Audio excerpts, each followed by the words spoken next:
Ini topik baru, Islam ditanya oleh Kristen. Jadi Islam menjawab atau bertaki ya terserahlah. Ini ayatnya Al-Baqarah 210. Kalau mau Belum jawab, ditendangin ke channel gue, Kristen bertanya, Islam ngejar buntutnya gitu. oke. Terjemahannya begini. Tidak ada yang mereka tunggu-tunggu kecuali datangnya Allah bersama malaikat dalam naungan awan. Sedangkan perkara telah diputuskan dan kepada Allah lah segala perkara dikembalikan. Silakan lanjutkan, udah kubacakan. Nah, itu kan Allah yang datang dalam naungan awan gitu.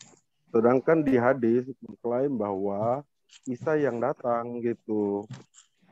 Silakan dibantah. Jadi Anda katakan Isa yang datang, sedangkan di sini jelas ditulis juga Allah yang datang, Allah SWT itu yang datang gitu. Udah. Berarti udah jelas itu. Isa adalah Allah. Oke, silakan. Oke, dari ayat itu dijelaskan bahwasanya tiada yang mereka nanti-nantikan ini Kak, melainkan datangnya Allah dan malaikat pada hari kiamat dalam naungan awan, dan diputuskanlah perkaranya, dan hanya kepada Allah dikembalikan segala urusan. Ini kan terkait dengan 210 orang yang mengikuti jejak setan yang menyimpang dari jalan kebenaran. Itu tidak menunggu apapun kecuali kedatangannya Allah kepada mereka kelak pada hari kiamat. Tadi kan Anda katakan Isa yang datang di hari kiamat. Ini jelas nih Allah yang datang di hari kiamat. Itu terkait apa, bro? Memangnya Isa alaihissalam datang waktu hari kiamat? Enggak. Sebelum datangnya hari kiamat, tanda-tandanya diantaranya Isa alaihissalam. Oke. Kalau saya ikuti Anda. Kalau memang Allah datang, kalau setelah hari kiamat Allah datang itu dalam bentuk apa? Ini loh, itu kan pernyataan dari orang-orang yang tidak setan, yang menyimpang dari jalan kebenaran itu tidak menunggu apapun kecuali kedatangan Allah kepada mereka kelak pada hari kiamat dengan cara yang sesuai dengan keagungannya di bawah naungan awan. Pada hari kiamat putusan hukum. Itu setelah hari kiamat. Kasih lihat dong siapa yang datang di dalam awan-awan. Kasih lihat dari Alkitab. Siapa yang datang di dalam awan-awan bersama malaikatnya. Penghakiman. Kalau begitu. Penghakiman pada saat kalian semua perbuatan kalian semua yang ada di sebentar, dunia teman ini. Kristen, biarin dulu jelaskan. Bahwa dunia ini hanyalah untuk apa? Untuk beribadah. Untuk mengagungkan Tuhan, beribadah kepada Tuhan. Pantesan negara muslim nggak maju-maju. Sehari cuma sholat tok 5 kali. Apa sih? Makanya muslim pada lari ke negara kafir ya. Pada jadi imigran tuh di Jerman, di Eropa, di Amerika sendiri. Pantesan muslim mikirnya beribadah mulu, kagak pernah mikir kemajuan teknologi, kagak pernah mikir bagaimana membuat bumi ini lebih baik. Itu berbeda dengan Alkitab. Alkitab mengatakan kita harus menjadi raja di bumi ini. Kita harus menguasai bumi ini. Pantesan muslim aslinya cuma obat kuat. Sabar, tenang. Oke, sebentar ya. Kembali ke laptop. Oke, sebentar dulu Pak Amir, sebentar. Karena produksinya obat kuat. Sebentar. Sebentar Pak Amir. Silakan Pak Arjuna lanjutkan dulu, pertanyaan apa lagi mau ditanya? Yang bangun Mekah arsitek dari Amerika, produksinya membangun Dubai juga, produksinya Arab, obat kuat. Enggak apa-apa karena dia dibayar cari uang kok. Nggak masalah. Biar sama bidadari. Aduh, satu-satu. Siapa? Ini pertanyaan aja, pertanyaan. Ntar aku lanjutkan ya. Itu cara pikir pandang yang manusia yang dikasih gantian. Pak Amir standby dulu. Oke, teman-teman, supaya diskusinya enak didengar, siapa dulu yang bertanya dari Kristen sekarang? Pak Arjuna ya. Aku lanjut. Ya, oke, satu kali lagi ya. Langsung pertanyaan aja Pak. Pertanyaan ditanggapi selesai. Udah. Silakan. Oke. Kalau memang Allah yang datang di hari kiamat, bentuk Allah yang bagaimana yang datang di hari kiamat? Bentuknya bagaimana? Jadi Anda harus jelaskan bahwa sebelum hari kiamat Anda katakan bahwa Isa yang datang. Lalu pada hari kiamat tuh Allah sendiri yang datang. Kalau begitu, bentuk Allah yang bagaimana Allah itu datang dan dapat dilihat gitu. Karena yang di situ dikatakan mereka menanti-nantikan. Artinya Anda mengatakan di hari kiamat Allah itu datang. Nah, kalau begitu pertanyaan saya, bentuk bagaimana rupa bentuknya ketika Allah itu datang di hari kiamat? Silakan dijawab. Silakan Pak Amir. Siapa yang jawab? Pak Amir. Silakan Pak Amir. Bagaimana bentuk Allah nanti ketika datang di hari zaman itu? Oke. Boleh berikan datanya, Pak. Kalau Allah datang ke dunia, memangnya Allah datang ke dunia? Kan ada malaikat. Allah mewujudkan datangnya ke sini itu datang ke kemuliaannya Allah. Bahwa Allah tidak bisa dilihat bagaimana Allah tidak berbentuk sebagaimana makhluk. Lam yalid wa lam yulad. Tidak serupa dengan makhluknya. Nah, ini keimanan Islam, siapa yang datang? Dia kemuliaannya.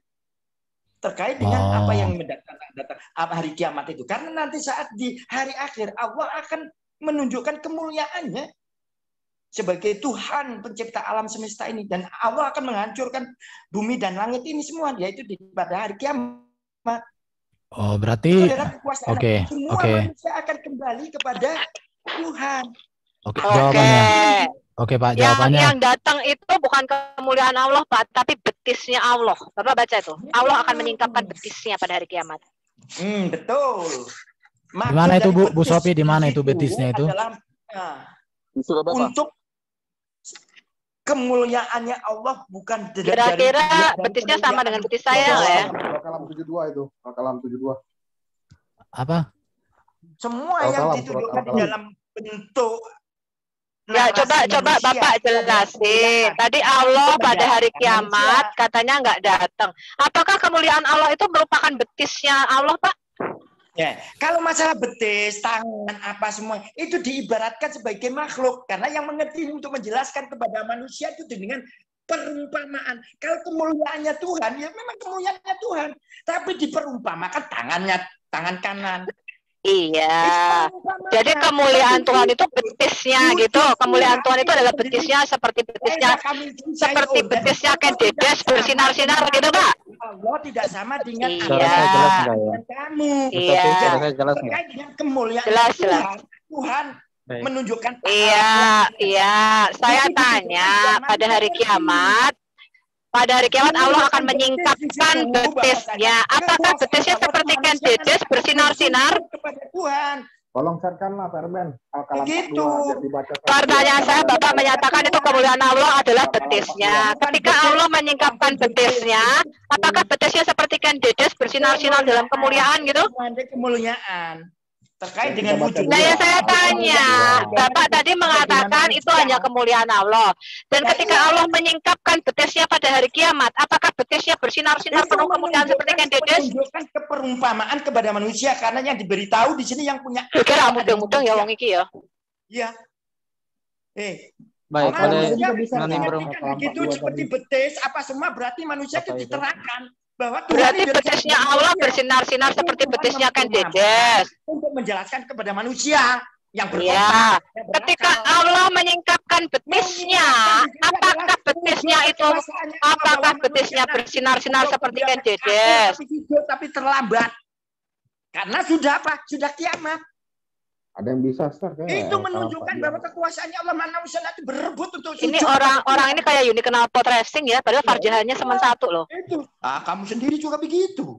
Kita menunjukkan kekuasaannya Tuhan itu. Sekarang kamu jelaskan, apakah betisnya Allah bersinar-sinar seperti Ken Dedes ketika Allah menyingkapkan betisnya? Kediri, bro. Orang Kediri itu harus begitu. Tunjukkanlah ke Jawa Timuranmu. Aku orang Jawa Timur. Kamu orang Jawa tapi nggak ngaku orang Jawa, ya silakan. Begitu. Pak Abdul Amir udah tadi kan, udah sekarang. Oke, siapa itu? Ya, jadi Allah itu punya betis ya teman-teman ya, seperti Ken Dedes bersinar-sinar dalam kemuliaan. Oke, lanjut ke pertanyaan berikut dong. Yang bertanya berikut. Pak Erben, tolong tunjukkan betisnya Allah, Pak. Pak Erben, tolong tunjukkan betisnya Allah. Pak Amir, ada yang mau nambah tadi. Temen nih sampai. Tolong share screen betisnya Allah. Allah tidak Tolong share screen betisnya Allah. Allah tidak akan sama dengan makhluknya. Masalah Ya memang orang betisnya saya sama betisnya Bapak aja beda kok. Bisa menjelaskan kepada manusia. Betul, betis saya sama betis Anda aja beda ya. Betis bahwa nanti manusia akan sujud kepada Tuhan. Iya, betisnya Allah nggak sama dengan betis saya, Pak. Betis saya sama betisnya kamu aja beda. Begitu adalah menunjukkan kekuasaannya. Bukan tolong di share screen dong. Ya ampun, host. Itu biar manusia itu tahu bahwa betis itu di bawah patin manusia. Al-Kalam 42 itu Pak. Surat Allah punya betis.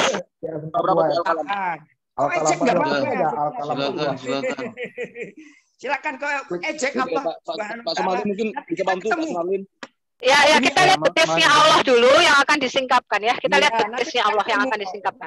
Nanti, manusia di dunia jelas ini menurut di sisi Allah kita hidup cuma satu detik di sisi Allah. Tapi makanya kita nanti sebentar aja diuji di dunia ini. Pak Amir, ini ada kawan Pak Amir, Pak Sumarlin. Kawan Pak Amir, satu iman dengan Pak Amir, Pak Sumarlin namanya. Baik. Lihat ya, betisnya Allah disingkapkan. Tarhaquhum dillatun wa qad kanu yud'auna ila sujudin wa hum salimun.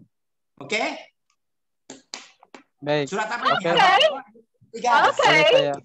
Oke. Boleh saya menanggapi? Mohon izin Bapak. Ya, silakan Pak Sumarlin. Apakah betisnya Allah sama dengan betisnya akan Dedes bersinar penuh kemuliaan? Baik, terima kasih banyak Bu Sofiatul. Senang bertemu dengan. Nanti ketemu kok nanti. Kita saya senang bertemu dengan Bapak Ibu sekalian di Zoom ini. Pertama-tama saya ingin mengajak diri saya juga teman-teman sekalian, terutama kaum muslimin. Kita diajarkan adab di dalam berdiskusi. Adab dalam berdiskusi adalah mendengarkan lawan bicara sampai selesai bicaranya, baru kita berbicara. Itu adab. Ajarin tuh si Amir. Kita lagi jelasin kamu yang terocos. Terus kedua, kaitannya dengan apa yang disebutkan tadi itu termasuk dalam ranah-ranah akidah. Dalam ranah akidah, saya sampaikan sifatnya fix. Tidak ada yang bisa dirubah-rubah. Ya, kita meyakini sebagaimana apa yang dikabarkan oleh pencipta kita, baik di dalam Al-Quran maupun di dalam hadis ini. Allah Subhanahu wa Ta'ala menggambarkan dirinya memiliki tangan, memiliki betis.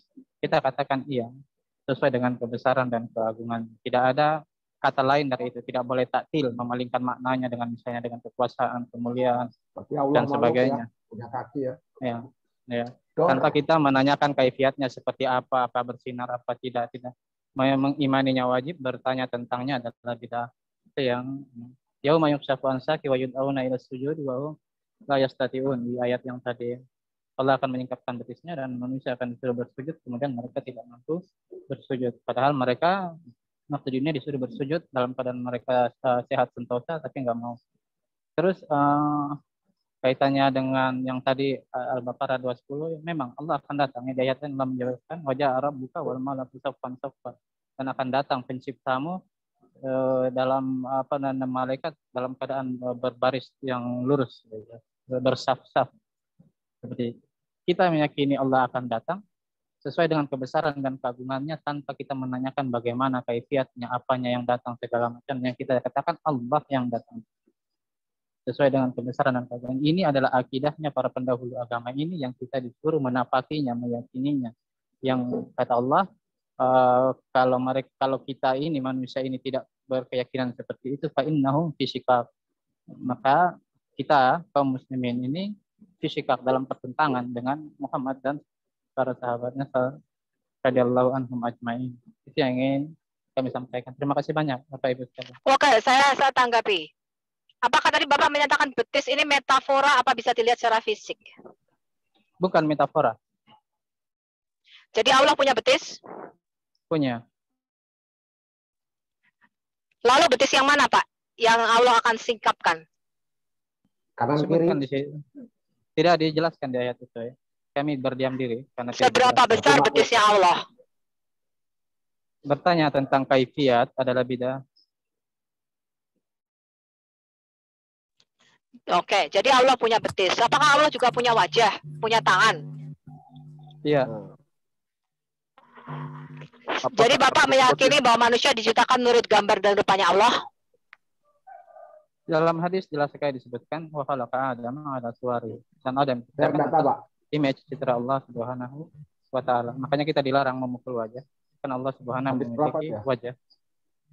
Tulang betis Allah kelihatan enggak? Tulang betis Allah gimana?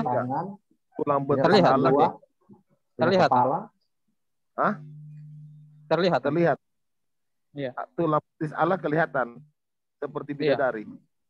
Makanya dikatakan di situ yukshaf ya, disingkap. Tandanya manusia akan melihatnya.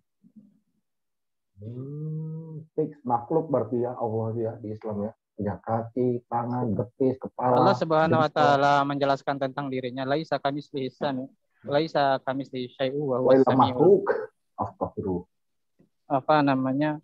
Beda-beda ya mereka ya. Tidak ada yang serupa dengannya.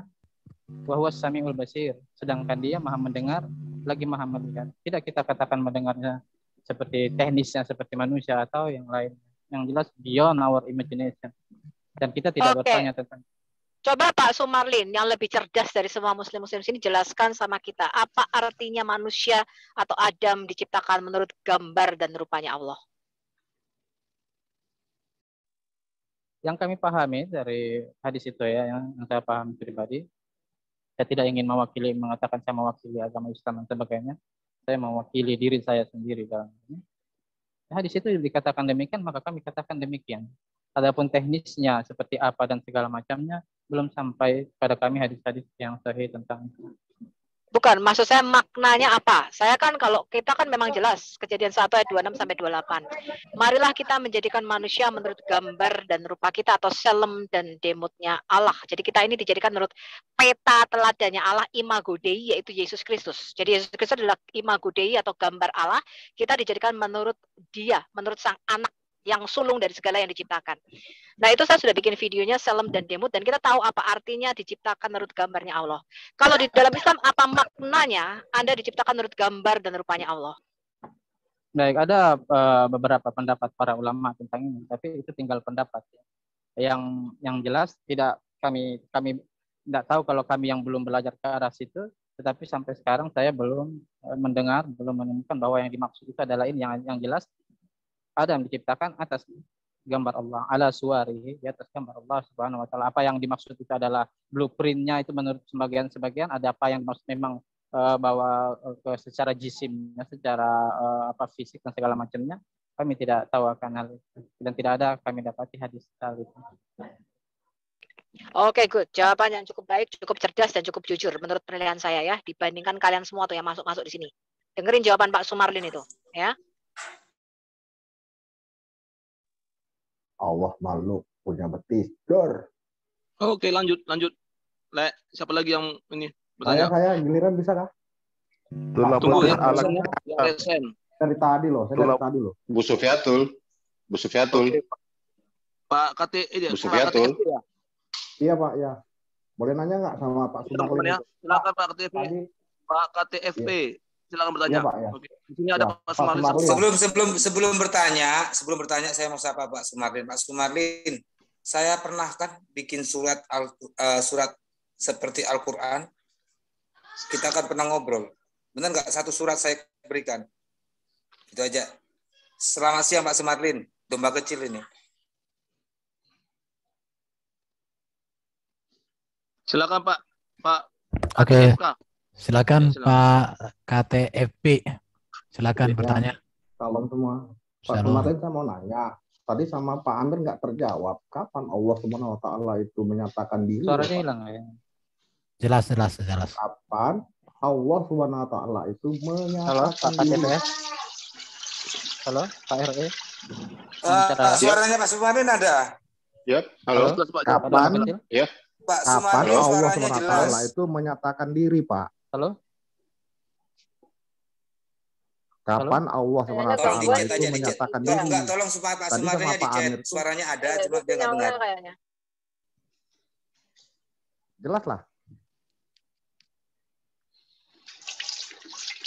Halo Pak, dengarkah suaraku? Coba kalau pipis di close dulu mic-nya. Halo, dengarkah suaraku? Siapa yang pipis? Siapa itu? Saya lagi di kitchen saya nih. Cuci tangan di kitchen. Kapan Allah SWT itu Pak menyatakan diri di bumi, Pak Smarlin? Orangnya baru masuk, bro. Tadi sinyalnya hilang. Hilang tadi sinyalnya.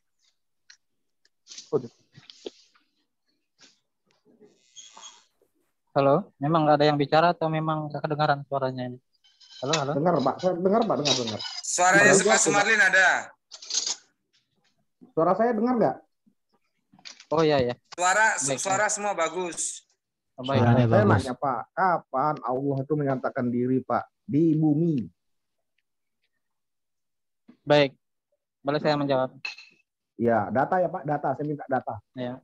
Allah Subhanahu Wa Taala berfirman, Iqra bismi rabbikal ladzi khalaq, khalaqal insana min 'alaq, Iqra rabbukal akram, alladzi 'allamal insana bil kalam, 'allamal insana ma lam ya'lam.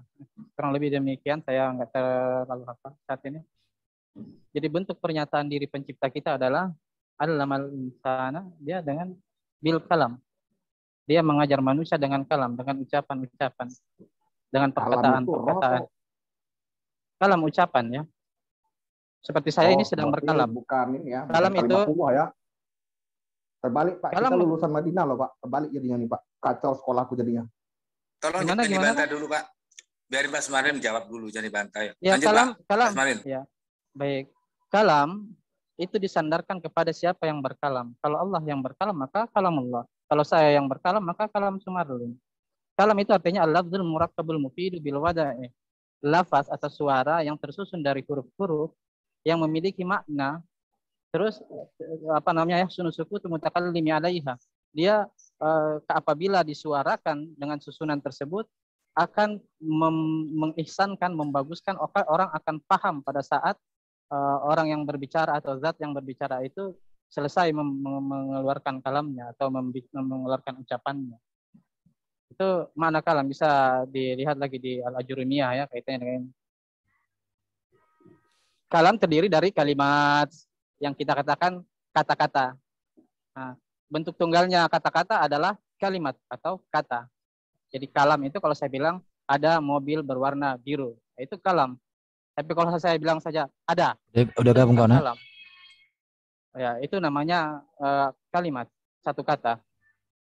Oke, ada lagi Pak, mau dipertajam pertanyaannya Pak KTFP?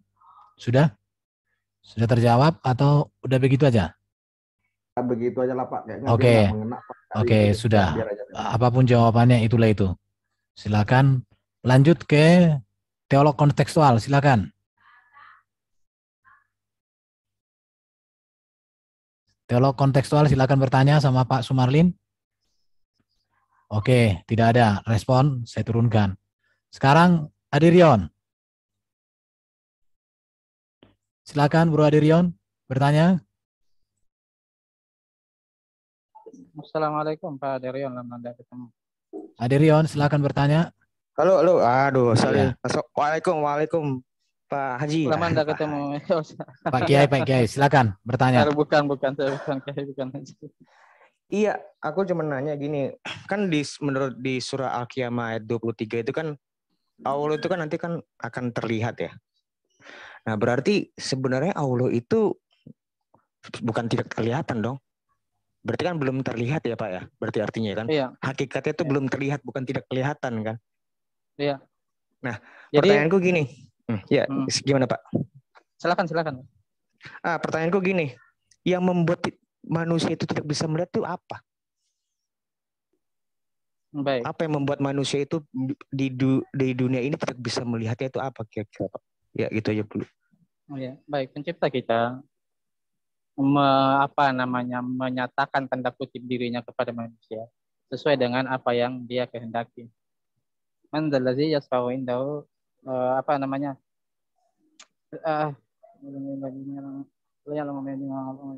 wala yuhituna bi syai'in min ilmihi illa bima syaa.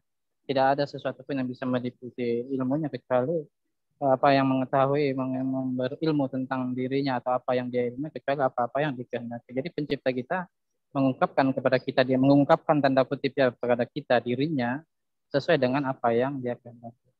Di dalam kaitannya tentang terlihat, ini juga ada sedikit perlu penjelasan. Di terlihat di dalam bahasa Arab ada dua macam, ada yang nazar, Allah bisa dinazar, tapi tidak bisa diidrak. Diidrak itu artinya dilihat secara keseluruhan dari atas sampai bawahnya segala macamnya. Dia hanya mengizinkan kita melihat apa yang bisa dilihat. Makanya di surga nanti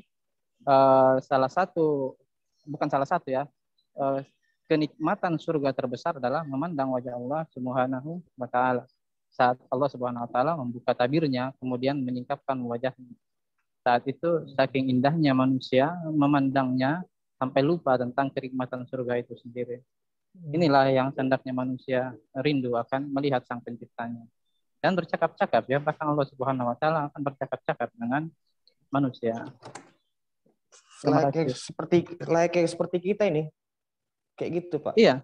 Iya, makanya Allah Subhanahu wa taala salah satu sifatnya adalah berbicara, yang mutakallim. Dan dia mengajarkan kita dengan kalam. Kalam itu dengan berbicara, dengan berbahasa. Berbahasa itu menuntut adanya sesuatu yang bisa kita dengar.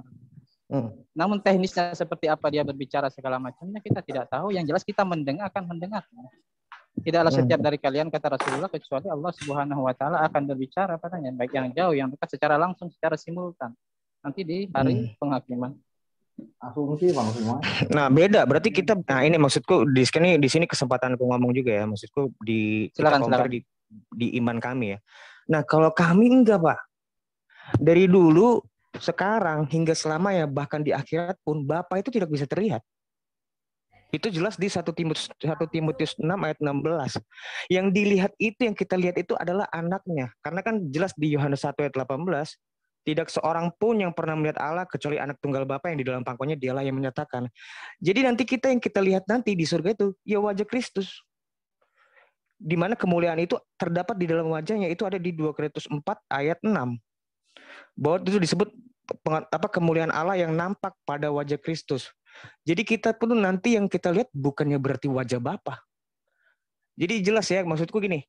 Di dalam kesempatan ini justru aku mau mentegaskan kembali kalau justru Tuhannya yang tidak kelihatan itu ya kami. Yang Yesus itu adalah dialah yang menyatakan itu siapa Bapa yang tak terhampiri itu.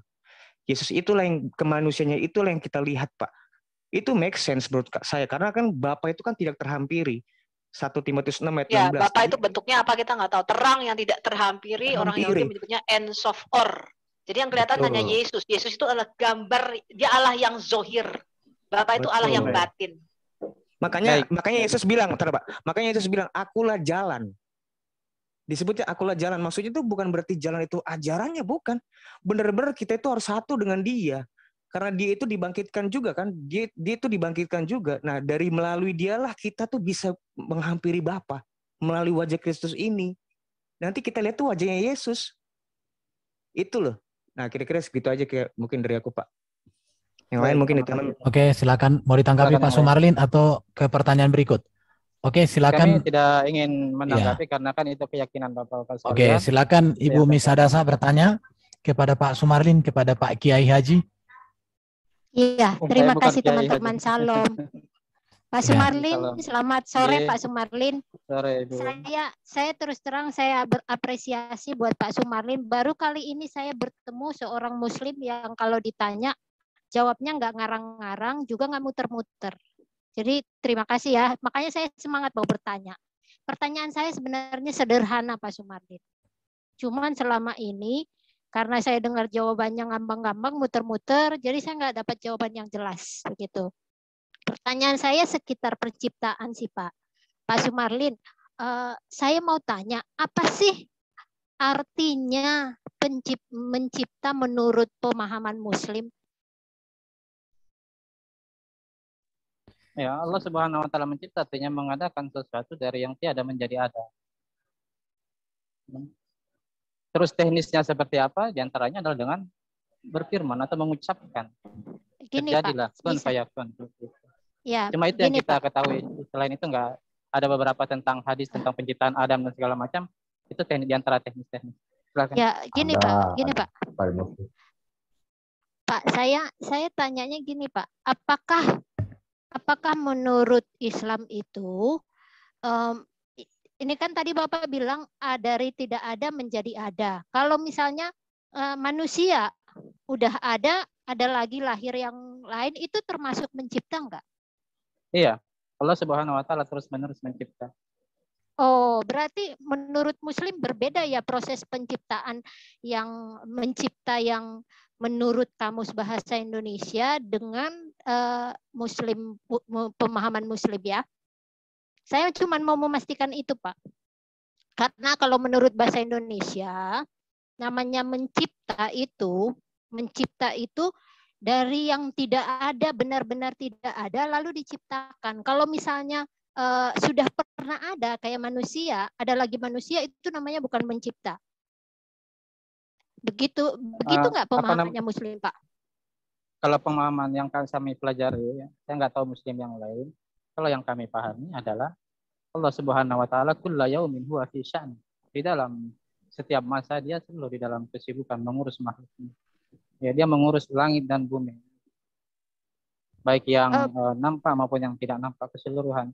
Mengurus di dalam artian mencipta, mengurus, menetapkan hukum-hukum segala macam.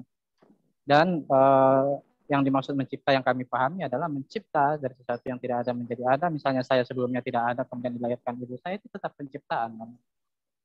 Karena tidak ada sesuatu yang terjadi di muka bumi ini kecuali satu, dia diilmui oleh Allah. Dua, dia dikehendaki oleh Allah.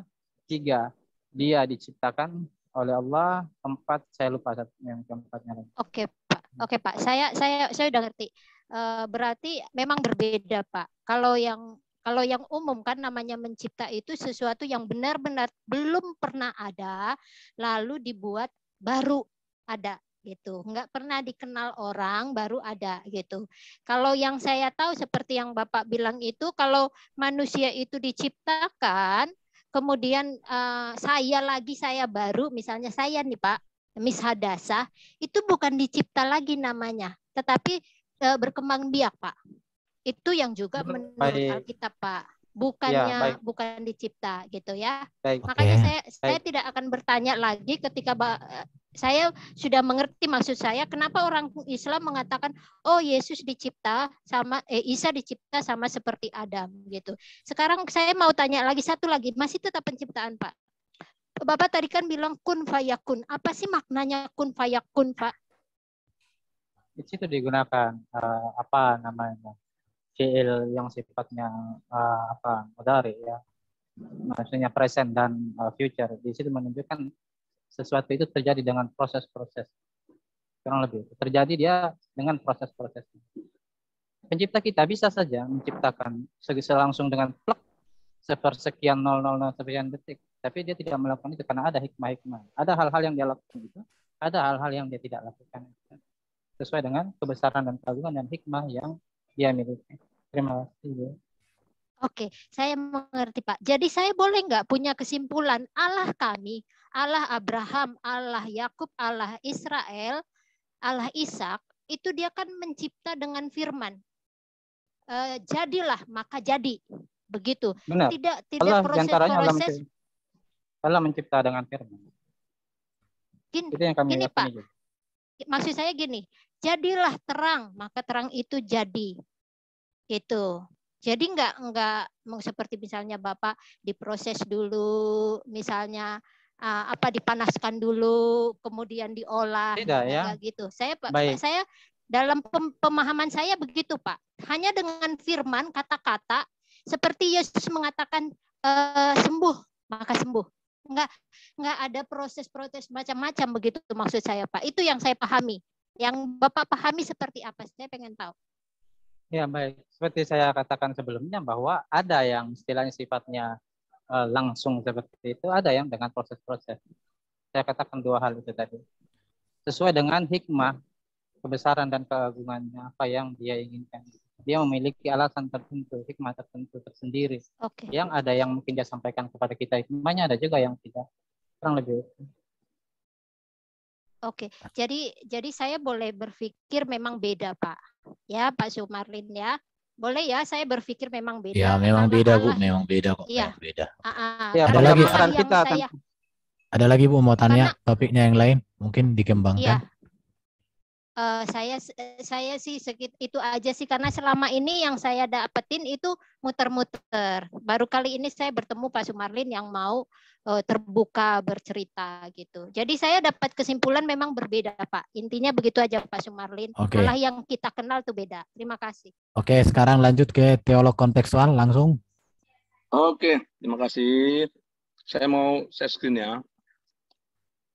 Nih. Silakan Pak teolog kontekstual share. Nih. Di dalam surah Maryam ayat 56. Ya, ayat 56 ya. Dan ceritakanlah dalam kurung Muhammad kisah Idris di dalam kitab dalam kurung Al-Qur'an. Sesungguhnya dia seorang yang sangat mencintai kebenaran dan seorang nabi. Nah, jadi pertanyaan saya gini, Pak Sumarlin atau Pak Amir. Di mana di sini perintah Allah yang disampaikan oleh baginda, ya, ini kan perintah kan, berarti harus dilaksanakan gitu.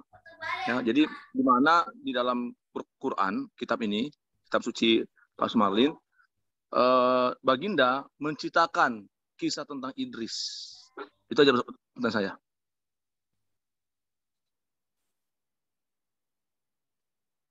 Silakan Pak Sumarlin. Ini kan jelasan dan ceritakanlah dalam kurung Muhammad kisah Idris di dalam kitab dalam Al-Qur'an. Ya, kisah Nabi Idris ya, mafhum ya di kalangan kaum muslimin. Cuma saya juga belum tahu, mau membuka-buka juga lagi pelajaran yang dulu. Saya tidak mau istilahnya mengucapkan sesuatu yang saya tidak ketahui betul-betul. Terima kasih. Oke. Berarti Pak Sumarlin, kisah Idris di dalam Quran itu sendiri Bapak belum ada. Nanti kalau sudah ada Pak, Bapak bisa jelaskan ke kita Pak ya. Boleh ikut menanggapi? Sebentar dulu Pak Sumarlin. Oh ya silakan. Muslim ya? Muslim, penunggang kuda, awi. Ya udah silakan dijelaskan, silakan. Enggak, maksudnya tadi, maksud pertanyaan tadi bagaimana? Saya masih kurang paham maksudnya. Gini Pak ya. Sebentar. Surah Maryam. Ya, di surah Maryam. Silakan. Ya, di surah Maryam ayat 56, di situ dikatakan, ini kan saya screen ya. Bisa. Ya, Pak. Dan ceritakanlah dalam kurung Muhammad kisah Idris di dalam kitab dalam Al-Qur'an. Sesungguhnya dia seorang yang sangat mencintai kebenaran dan seorang nabi. Nah, di mana di surah mana dalam Quran ini ya, dalam kitab suci Pak Awi, kan ini kan perintah ya. Jadi Allah itu kan memerintahkan nabi, baginda nabi kan. Oke, paham. Di surah mana gitu loh? Diceritakan kisah Idris ini. Silakan. Oke, saya sedikit menguatkan apa yang disampaikan saudara saya dari Pak Sumarlin. Kalau Anda mencari perkataan Muhammad di dalam Al-Quran, tidak akan pernah ada. Kan seolah-olah tadi di sini mengatakan, di mana di dalam Al-Quran kisah tentang Muhammad menceritakan kisah Idris kepada umatnya, kan gitu. Al-Quran itu hanya berisi firman Allah, tidak ada kata-kata manusia satupun di dalamnya, termasuk Muhammad. Jadi kalau kita mencari di dalam Al-Quran tentang Muhammad bercerita kepada siapapun, itu tidak akan ada. Hal itu hanya ada pada hadis. Jadi kalau dicari dalam Al-Quran, mengatakan di mana dalam Al-Quran Muhammad melaksanakan perintah ini atau Muhammad menceritakan kisah Idris kepada orang lain, itu tidak akan pernah ada. Karena Al-Quran hanya berisi firman Allah. Itu jawabannya. Silakan. Berarti Pak Awi, berarti di sini baginda tidak melaksanakan firman Allah itu. Bukan tidak melaksanakan. Anda kan tadi menanyakan di mana di dalam Al-Quran tertulis Muhammad bercerita tentang Idris. Muhammad melaksanakan firman Allah. Tidak akan menemukan di dalam Al-Quran itu, karena Al-Quran itu hanya berisi firman Allah. Tidak ada sabda Rasulullah di situ. Kalau ingin Anda mencari cerita Muhammad bercerita atau Muhammad bersabda, itu ada pada hadis-hadis. Begitu. Silakan. Pak, coba baca ayatnya dulu Pak, biar kita ngerti sama-sama. Aku bacakan ya, simak bersama ya. Dan ceritakanlah dalam kurung Muhammad kisah Idris di dalam kitab dalam kurung Quran. Sesungguhnya dia seorang yang sangat mencintai kebenaran dan seorang nabi. Pertanyaannya tadi kan silakan, aku punya di situ ya, silakan. Oke, pertanyaannya di mana kisah Idris di dalam Quran untuk diceritakan oleh baginda Nabi itu? Ada nggak kisah Idris di dalam Quran itu kemudian diceritakan di kisah hadis atau dimanapun? Silakan Pak dijawab Pak.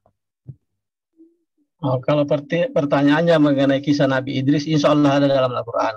Ada dalam Al-Quran secara garis besarnya. Meskipun saya belum membaca, tapi saya yakin ada itu. Jika tertulis seperti itu. Kalau kisah Nabi Idris ya, kalau kisah Nabi Idris, insya Allah itu pasti ada dalam Al-Quran. Ya, Kalau maksud cuma aku itu Pak gini. pertanyaannya. Maksud aku, Kalau cuma itu pertanyaannya. Oke, saya bantu Pak ya. Kalau memang pasti ada, boleh Bapak cari sebentar. Nanti sudah dapat, ditunjukkan Pak. Oke. Oke ya. Nanti pertanyaannya cuma itu poinnya. Tunggu saya tanyakan dulu. Apakah poin pertanyaannya itu? Ya, itulah dulu poinnya pertama. Kalau poin pertanyaannya itu tinggal browsing di Google aja kisah Nabi Idris dalam Al-Quran, itu gampang pertanyaan begitu. Ya kalau kayak gitu Pak, nggak usah Bapak menjawab, kami juga bisa. Kalau begitu kan tadi poin pertanyaannya kan bukan itu saya rasa. Coba diulangi dulu yang bertanya. Iya, Kan itu kalau pertanyaannya itu ya di Quran ya, di kitab sucinya Pak Awi ini, di mana kan ini kan perintah lah, dan ceritakanlah. Ya, maksudnya kan di sini kan kita titik poinkan dulu di situ bahwa itu adalah kalimat perintah menurutnya. Oke. Kita teruskan dulu. Saya pikir Pak Bagus sudah jelas pertanyaannya, tapi nanti jawabannya dicarilah di ayat mana Quran ada kisah Idrisnya. Kalau kita disuruh cari ke Google, nggak usah ikut dialog kalau kita yang cari. Tidak, persoalannya poin pertanyaannya bukan itu Pak RB. Coba diulangi dulu. Pak teologi kontekstual mungkin dengan pertanyaan berikut Pak. Masih ada pertanyaan berikut? Oke, ini berarti ini ya. Belum, nanti dicari di Google dulu. Ya, tunggu Bang Bagus. Memang poin pertanyaannya itu kisah Nabi Idris yang ingin diketahui atau Muhammad menceritakan? Poinnya gini, kan di situ kan dan ceritakanlah. Ya, jelas ini kan. Dan ceritakanlah dalam kurung Muhammad. Jadi ini saya tidak menafsirkan loh. Saya dan ceritakanlah. Artinya kan berarti kan Allah kan memerintahkan kepada baginda, ceritakanlah dan ceritakanlah dalam kurung Muhammad kisah Idris di dalam kitab. Artinya bukan dalam kurung Al-Quran. Artinya tidak di luar Quran loh. Dalam kitab, dalam kurung Al-Quran. Sesungguhnya dia seorang mencintai kebenaran dan seorang Nabi. Jadi bagaimana kita bisa tahu ya kan tentang Nabi Idris ini dalam kitab suci Quran gitu loh. Nah, sedangkan tadi Pak Awi bilang kan belum tidak ada gitu kan gitu. Bagaimana? Padahal ini kan perintah gitu. Nah, gitu aja Pak Awi. Oke, maksudnya kisahnya Nabi Idris yang ingin diketahui di dalam Al-Quran atau kisah tentang Nabi Muhammad menceritakan tentang Nabi Idris. Itu dulu poinnya.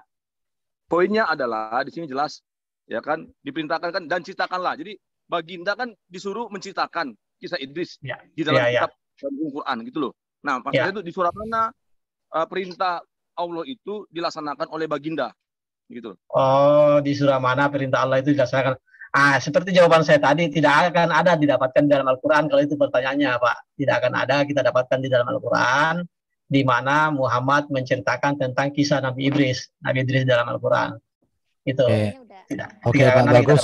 Oke Pak Bagus, saya pikir sudah terjawab. Jawabannya sama dengan Pak Sumarlin. Nanti diperdalam lagi kalau sudah dapat di Google.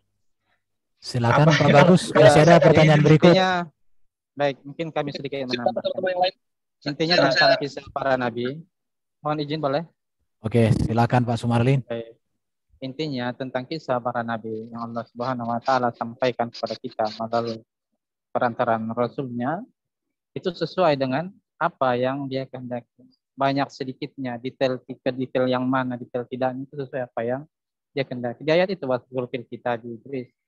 Dan tersebutlah tentang di dalam kitab Idris bahwa apa yang diperintahkan bahwa innahu siddiqan nabi, bahwa dia adalah seorang yang siddiq dan dia adalah nabi. Itu saja yang diperintahkan. Ada sih beberapa riwayat yang disebutkan, saya tadi melihat ada riwayat disebutkan dari Ibnu Abbas segala macam, saya belum tahu keadaannya sahihkah seperti apakah dihantarkan marfu atau bagaimana yang dari ini.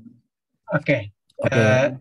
Sebentar Erben, kalau tadi kan menanyakan kisah Nabi Idris dalam Al-Quran, ya salah satunya yang tadi itu surah apa tadi? Ayat 5556 itu kan salah satu kisah Nabi Idris dalam Al-Quran. Iya Pak. Jadi saya sudah cari di Google, hanya ada 2 ayat mirip Idris orang yang benar, cuma itu doang. Jadi kisahnya itu hanya itu. Oke, sekarang sebelum ke Pak Tony Sulla, aku tanya ini deh. Aku sedikit bertanya, boleh lah. Oke, ini ya. Dikatakan Al-Quran datang pada hari kiamat seperti orang kurus yang berkata kepada pemiliknya. Ini kok bisa datang Quran seperti orang kurus? baru ini di hadis Majah itu Quran akan datang pada hari kiamat seperti orang bermuka pucat. Sekarang kok bisa Quran ini seperti orang bermuka pucat dan seperti orang yang kurus? Ini kayak gimana penjelasannya ini? Karena aku tahu kitab itu ya kitab ya, Quran itu apa itu bisa datang jadi kayak manusia kurus dan pucat. Ada ini hadis Ahmad nomor 21898. Ya, sama dengan hadis Majah, Ibnu Majah 3771. Oke, mungkin silakan teman-teman tanggapi dulu. Ya, nggak apa-apa kita tanggapi. Silakan Pak Sumarlin duluan. Ya, yang kami tahu dari hadis ini sudah ada beberapa ini di YouTube juga kaitannya tentang pembahasannya. Disebutkan bahwa itu adalah tambahan yang syad karena menyelisih hafalan murid lain yang lainnya. Terus yang pertama, di sisi kedua yang yang sahihnya yang kami pegang bahwa Al-Quran akan datang, tapi apakah dalam bentuk orang muka pucat segala macam itu tidak kami pegang karena disebutkan bahwa itu adalah riwayat yang syad dari Ahmad maupun dari tadi Ibnu Majah. Itu sih yang bisa lihat pembahasan. Oke, jadi nanti belum tahu Pak ya, tapi udah dikatakan di dua hadis itu manusia pucat sama dengan manusia apa tadi? Kurus. Tidak, itu ditolak ya. Kami menolaknya karena dia syad, bertentangan dengan para penghafal yang lebih kuat dari para perawi itu. Kriterianya Pak Sumarlin mengatakan ini palsu itu apa sih Pak? Atau tidak ditolak itu apa sih? Orang-orang yang berkecimpung di dalam hadis itu nanti bisa merujuk kepada hadis ini. Lebih didalami bahwa kalian. Sejak kapan itu Pak? Semua yang tertulis tidak semua yang tertulis baik di kitab sunannya Imam Ahmad, Ibnu Majah, Ad-Daraqutni dan lainnya itu sahih. Tidak semuanya sahih. Makanya Syekh Albani sudah, misalnya Abu Daud juga Syekh Albani sudah memisah ya, misalnya Sahih Sunan Abu Daud, Dhaif Sunan Abu Daud. Ya semuanya.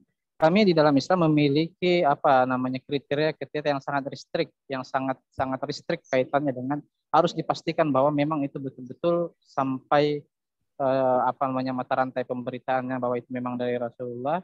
Kedua, memang disampaikan oleh orang-orang yang muktamad hafalannya, memiliki hafalan sempurna. Ketiga, orang-orangnya itu orang memiliki adalah, artinya bukan sekadar orang yang ketemu di warung kopi dan kemudian bercerita. Enggak. Silakan merujuk kepada ilmu hadis tentang hal ini.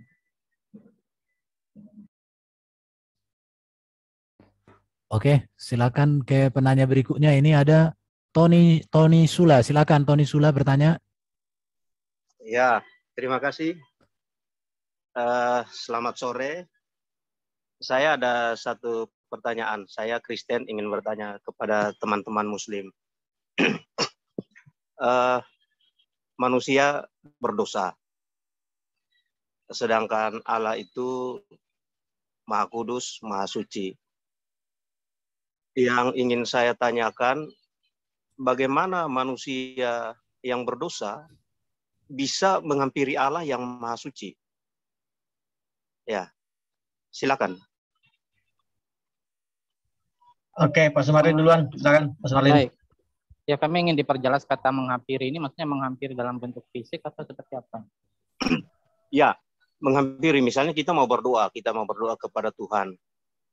Nah, kita orang berdosa. Berarti menghampiri tanda kutip ini ya. Menghampiri tanda kutip ya, bukan menghampiri secara terlihat. Baik.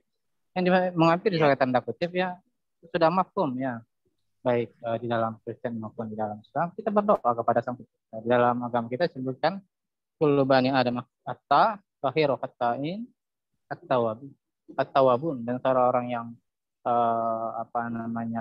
seluruh anak Adam itu punya kecenderungan berbuat dosa, punya salah, punya dosa, dan sebaik-baik orang yang berdosa itu adalah orang yang bertaubat, memohon ampun langsung kepada Penciptanya tanpa perantaraan apapun. Jadi maksudnya menghampiri di sini sama pertanyaan saya tadi, menghampiri secara tanda kutip ya maksudnya. Tapi benar apa disampaikan oleh Pak Sumarlin tadi, Pak, bahwa di dalam Islam itu sebaik-baik orang yang berdosa itu adalah yang bertobat. Dan insya Allah, dan Allah itu maha pengampun dan maha menerima tobat. Jadi kalau berkata tadi bahwa orang yang berdosa bagaimana caranya mendekatkan diri kepada Allah itu mudah saja dengan cara mendapat ampunan dari Allah Subhanahu wa taala. Sesungguhnya ampunan Allah itu jauh lebih luas daripada dosa-dosa manusia. Tidak ada susahnya itu bagi Allah untuk kami mendekatkan diri atas rahmatnya. Ya begitu saja, silakan. Oke, ada pertanyaan baru lagi Pak Tony Sula, silakan. Ya, saya lanjut. Mungkin lanjut 1-2 pertanyaan. Jadi apakah Tuhan selesaikan dosanya dulu atau bagaimana? Karena posisinya kan dia orang berdosa nih. Bagaimana doanya bisa sampai kepada Allah yang Maha Kudus? Begitu.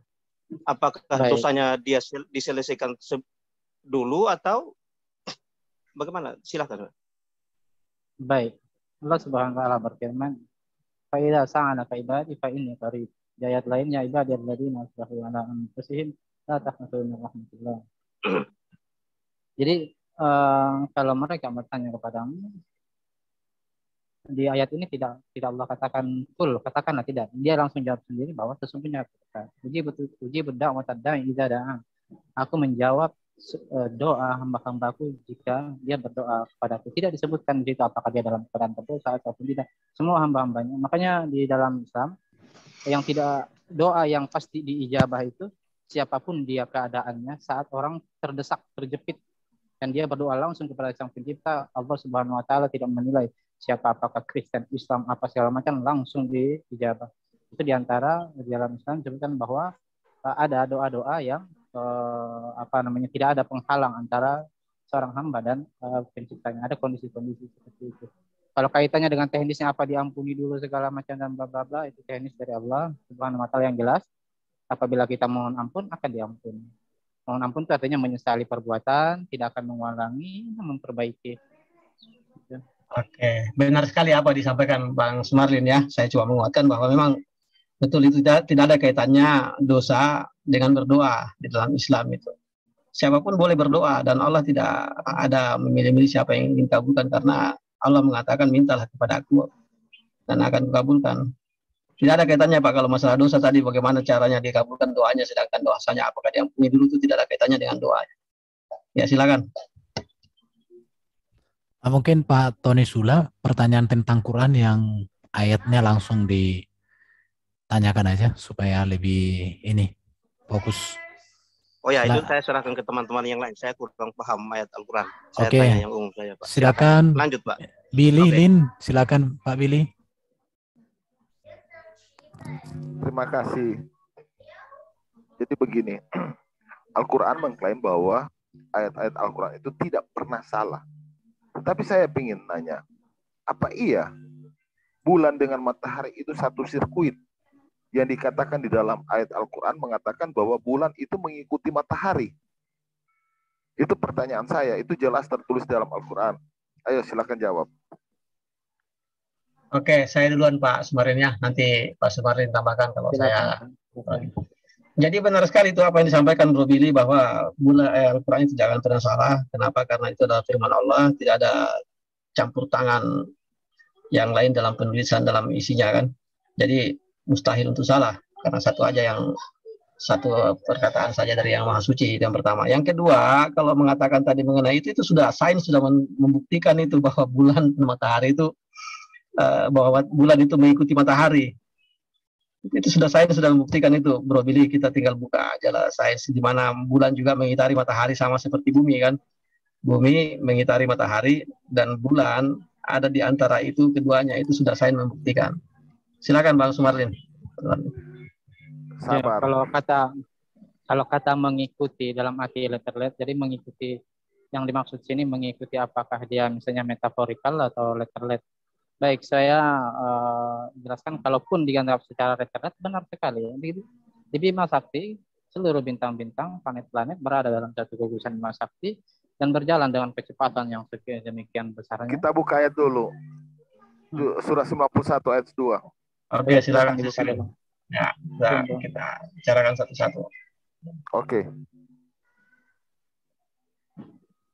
Jadi belum ada pernyataan bahwa di dunia sains mengatakan bahwa bulan mengikuti matahari. Belum ada. Masing-masing mempunyai porosnya masing-masing. Tidak. Ya, di dalam Al-Quran dikatakan. Jadi ya silakan dulu Pak. Nah, di share. Coba kita buka dulu ayatnya biar kita jelas ya kan. Nanti baru kita perdebatkan masalah sainsnya dengan anunya. Yang jelasnya kami dalam Islam, insya Allah kami dalam Islam, saya dan Pak Sumarlin itu akan selalu mengacu pada Al-Quran yang benar. Silakan. Silakan buka. Silakan, mungkin moderator di sini siapa bisa bantu Di mana mau dibuka? Surat apa tadi? Surah 91. Surah Ayat 2. Surah 91 ayat 2. 91. Baik tuh. 91 ayat 2. Oke. Dikatakan di situ bulan mengikuti matahari. Apa benar? Dari ayat 1 dan 2. Surah 1 ayat 2. Surah 91 ayat 1 dan 2. Oke. Asam. Silakan aja. Ini buka. Akan lengkap penjelasannya pun di situ.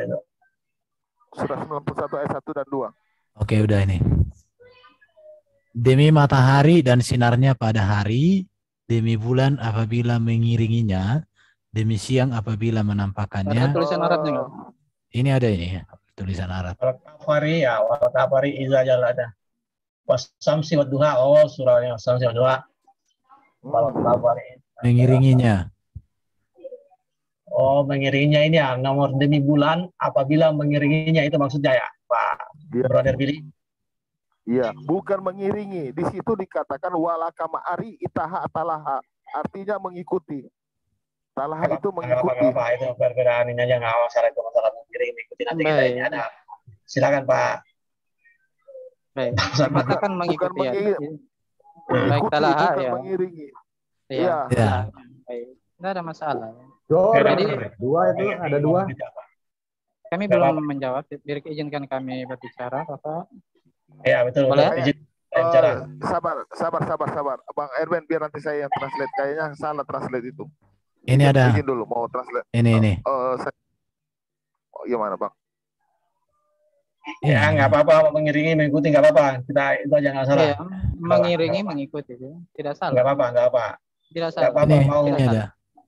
Ya nggak apa-apa, mau mengiringi mau mengikuti nggak apa-apa. Biar aja kita jelaskan.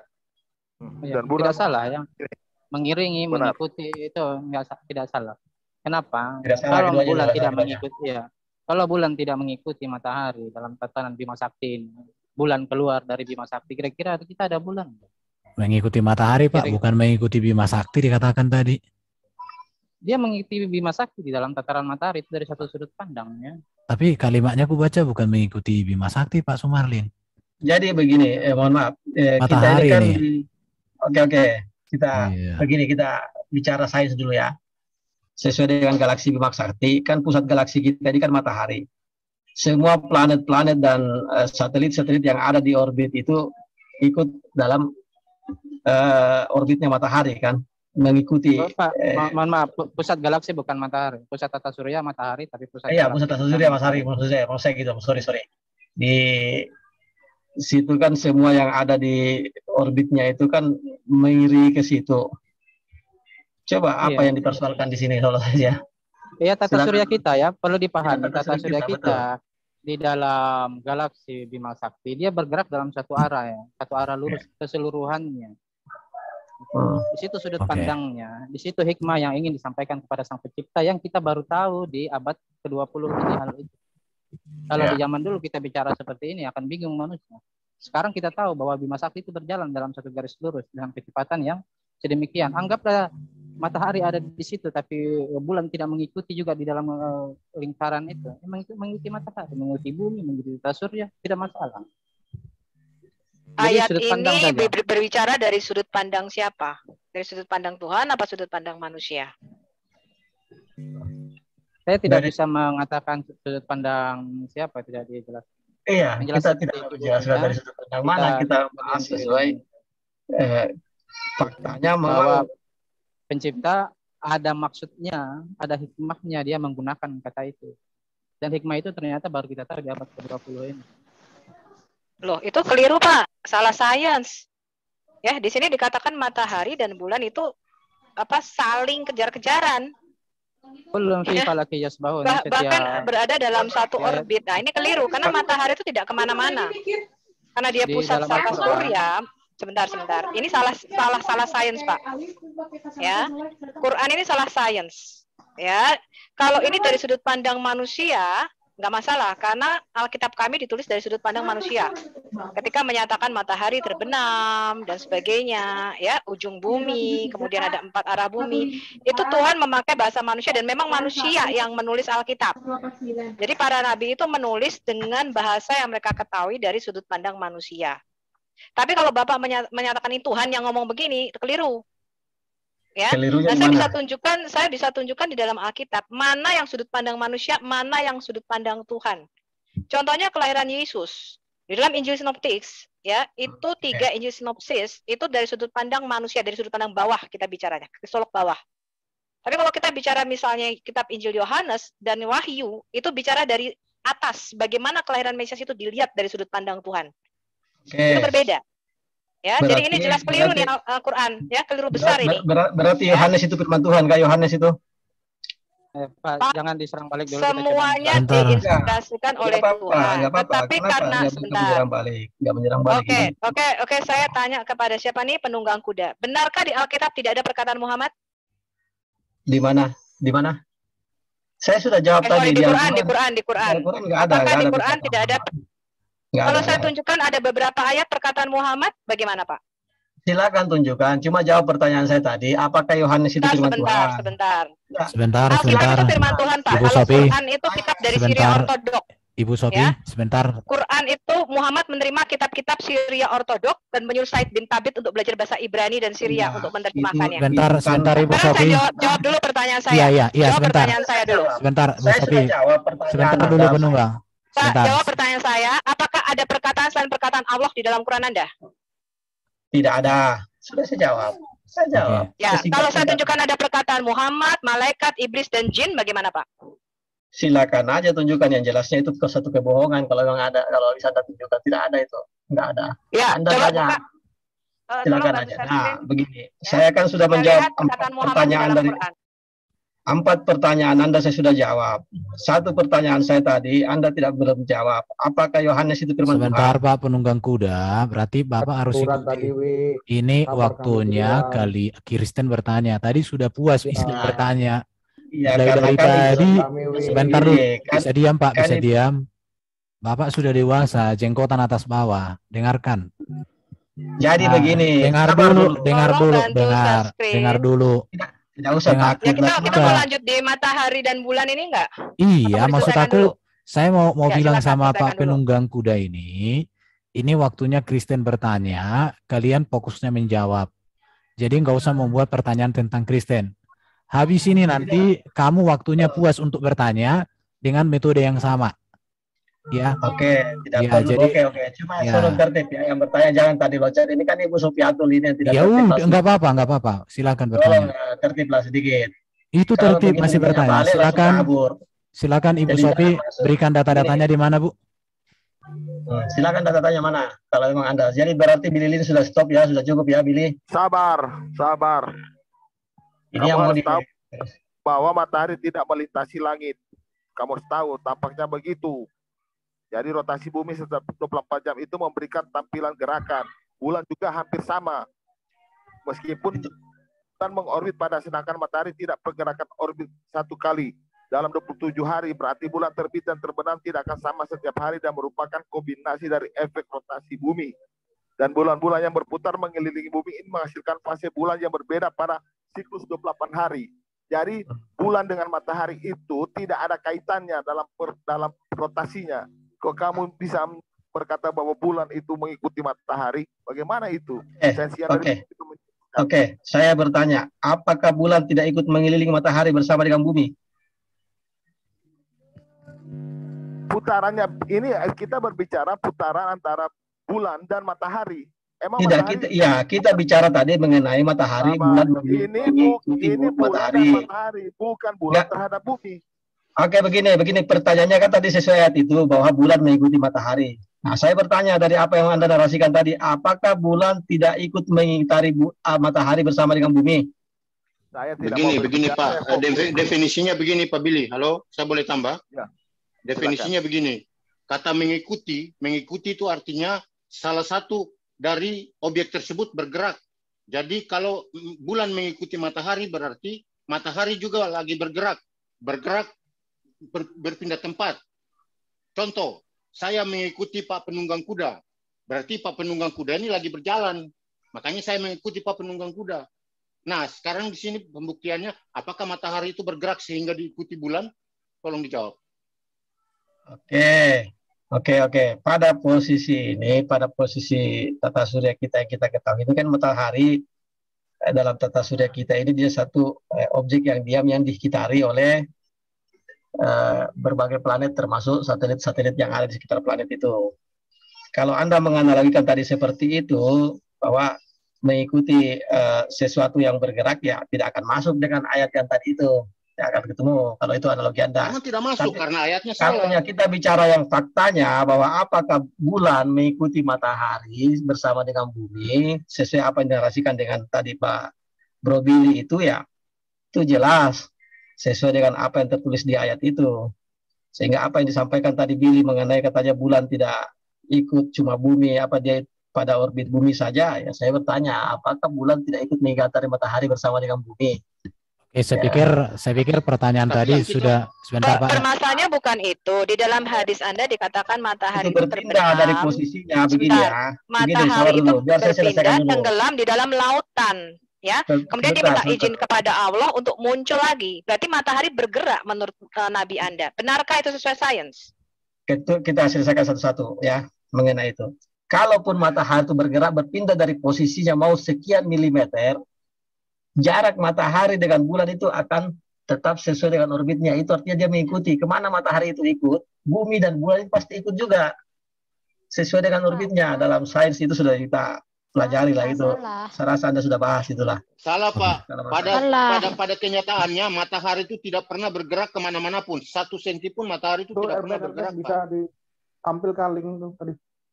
Coba tampilkan aja. Silakan dulu Pak.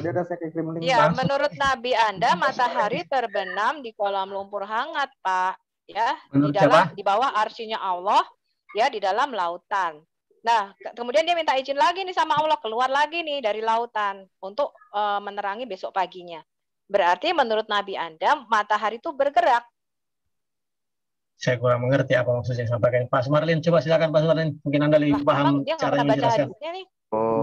Kalau maaf, saya sebenarnya sampaikan begini. Nabi Bapak mengatakan matahari itu terbenam di dalam lautan, di air, di bawah arsinya Allah. Dan tiap pagi dia minta izin sama Allah untuk keluar lagi. Ya, dari timur. Jadi dari dalam pandangan Muhammad itu adalah geosentris, matahari mengelilingi bumi. Oke, sabar Bu, dibantu Pak. Saya dibantu Pak Sumarlin. Ya. Coba jelaskan tuh matahari terbenam di lumpur hangat itu. Ya, kalau untuk ini bisa ada. Banyak di YouTube kaitannya pembahasan tentang itu. Di Farid Respon juga ada kaitannya tentang itu. Bahwa ini di bawah lumpur hitam itu adalah tambahan yang syad. Yang ada itu di bawah ars. Nah, memang kita semua juga ada di bawah ars seluruhnya. Terus kedua kaitannya. Berarti matahari terbenam di dalam air, di dalam lautan, di bawahnya ars. Itu tambahan yang syad, Bu. Kita tidak terima itu. Tidak pegang itu. Itu kan satu hadis. Soalnya saya baru mendengar ini Pak Sumarlin. Bisa dilihat matahari menurut Nabi Anda terbenam di dalam air, di dalam lautan, di bawah arsinya Allah. Matahari terbenam di dalam air itu di bawah arsinya Allah, betul apa enggak? Silakan Bu, ini apa saya yakin Bu Sofia itu bisa lihat di Terus kedua kaitannya kata talah tadi di situ disebutkan dengan kata yang umum yang mengikuti, sama dengan kata makan. Makan itu kata yang umum, tapi tidak terkait dengan teknis itu berbeda-beda. Oke. Terkait dengan teknis dari sudut pandang mana itu berbeda-beda. Manusia makan, sapi juga makan, tapi teknisnya berbeda. Ya. Makanya disebutkan dengan kata yang umum. Tidak disebutkan secara eksplisit teknisnya. Yang Bapak Ibu bicarakan tadi adalah teknisnya. Kurang lebih itu. Jadi matahari tidak bergerak ya. Iya, matahari secara sains memang tidak bergerak, tapi kalau bulan matahari mengikuti secara itu, sains bergerak. Matahari secara sains bergerak di Feeling dalam kali lingkup itu, Bima Sakti. layar Ben. Enggak Itu bergerak bisa loh kita lihat Pak. sama-sama biar dia Ya itu mau begini, oke. Itu agak pandangan pertanyaan. kita di sini. Begini, mohon maaf saya tengah dulu, maaf layar Ben ya, Pak. Mungkin itulah jawaban kami Oke mengenai ya, apa yang oke. dikatakan tadi. Ya kan mengenai itu kalau tidak percaya Paling matahari atas, bergerak gambar paling secara atas. sains ya silakan Anda baca sendiri. Yang jelasnya itu jawaban dari kami mengenai itu. Ini Silakan. Sejarah matahari itu yang tidak tadi. bergerak. Ini ada datanya ini. Ya, nggak apa-apa, nggak apa-apa. Yang bergerak itu bumi. Iya, jadi ya udah nggak apa-apa. Tapi kalau bergerak matahari mungkin mataharinya Pak Sumarlin nggak apa-apa. Ya, Kalau di pokoknya tempat kalau saya matahari di tempat saya bisa diinjak-injak karena toko matahari. Begini. Oke, Intinya sekarang kalau- pertanyaan berikut. Kemana Adit terakhir, habis ini nanti Islam bertanya, Kristen menjawab. Silakan Ya. Bro Adit. Tunggu deh, saya ingin sedikit dulu. Saya ingin menjelaskan tadi tentang matahari bergerak. Galaksi kita Bima Sakti bergerak. Galaksi kita Bima Sakti bergerak. Enggak ada Pak Makanya Sumarlin. Galaksi Bima Nggak Sakti ada bergerak judul dengan galaksi. kecepatan 100. Saya coba silakan dicari di internet kecepatan galaksi pergerakan galaksi Bima Sakti. Matahari kan nggak bergerak, Pak. Yang kita bicarakan bukan galaksi, matahari dan Matahari bulan, di Pak. dalam galaksi. Matahari mengelilingi inti Kalau di galaksi tempat Bima saya Sakti bulan pun bergerak bisa juga. bernyanyi, Pak. Nama anak orang bulan. Di tempat Oke, saya oke. matahari diinjak-injak. Coba Bang Nah, Sumarlin biar banyak ya, gantungan itu, di matahari di sini. Kalau nanti di luar pemirsa Ya, yang oke.